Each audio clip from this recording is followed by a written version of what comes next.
Hello students, dictation 5 second बाद शुरू होगा।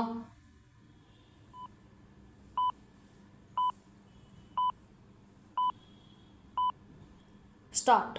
जापान के बाद चीन पहुंच रहे भारतीय प्रधानमंत्री पर भारत के साथ साथ विश्व की भी निगाहें होंगी, क्योंकि एक तो वह 7 वर्षों बाद वहां जा रहे हैं और दूसरे ऐसे समय जा रहे हैं जब अमेरिकी राष्ट्रपति ट्रंप की मनमानी टैरिफ नीति से विश्व परेशान है। यद्यपि प्रधानमंत्री मोदी शंघाई सहयोग संगठन SCO के शिखर सम्मेलन में शामिल होने जा रहे हैं, लेकिन वहां उनकी मुलाकात चीनी राष्ट्रपति शी चिनफिंग से भी होगी और यह स्वाभाविक ही है कि इस दौरान दोनों देशों के संबंधों पर भी बातचीत होगी। यह होनी भी चाहिए, क्योंकि दोनों देशों के बीच कुछ मुद्दे अनसुलझे हुए हैं और उनके कारण संबंधों में अविश्वास और खिंचाव है। देखना यह है कि भारतीय प्रधानमंत्री और चीनी राष्ट्रपति के बीच की मुलाकात दोनों देशों के संबंधों में भरोसा और सहयोग कायम करने में सहायक बनती है या नहीं। जो भी हो, भारत को अपने हितों की पूर्ति के लिए चीन से सुधरते संबंधों का अधिकतम उपयोग करना चाहिए और SCO के साथ साथ ब्रिक्स जैसे मंचों को भी अपने पक्ष में भुनाना चाहिए।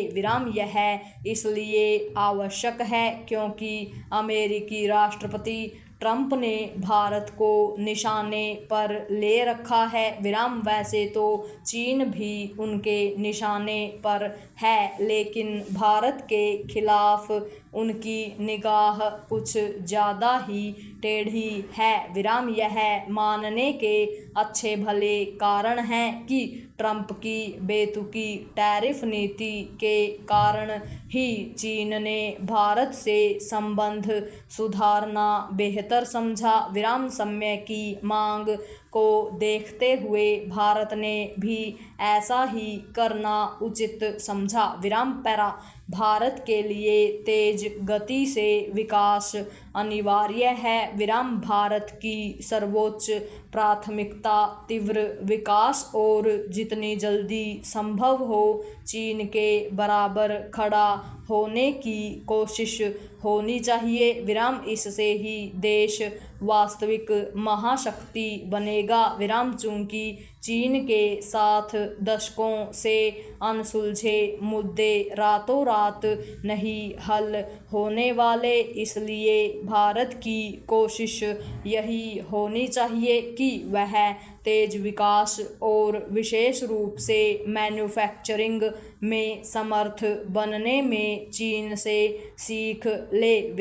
भारत इसकी अनदेखी नहीं कर सकता कि तेज आर्थिक विकास के मामले में चीन उससे कहीं आगे है। वह दुनिया का कारखाना तो बना ही हुआ है, आधुनिक तकनीक के मामले में भी अपनी छाप छोड़ रहा है।